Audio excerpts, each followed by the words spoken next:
Beijing likens Pompeo to a mantis after latest U.S. sanctions. International world. China on Monday likened outgoing Secretary of State Mike Pompeo to a praying mantis in a colorful condemnation of the latest U.S. sanctions sparked by the mass arrest of Hong Kong pro-democracy activists.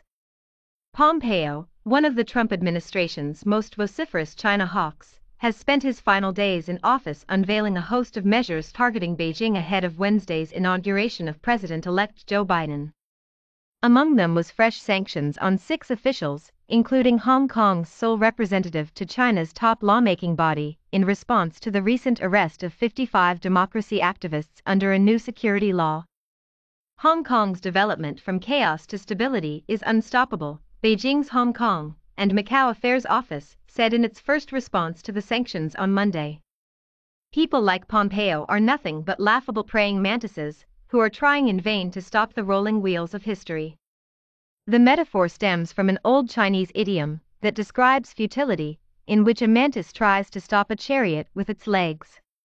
Dismissing U.S. sanctions as a political trick when all other tricks are exhausted, the office urged Pompeo to wind up the show, a reference to his impending departure from office.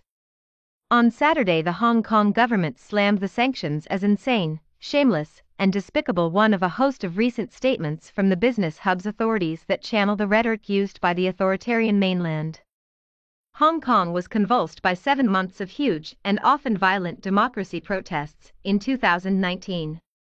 China dismissed the protests and has since overseen a widespread crackdown in the financial hub, including imposing a draconian security law last year that criminalizes much dissent. At least 90 people have been arrested under the new law, while many more face other charges linked to protests or campaigning for democracy.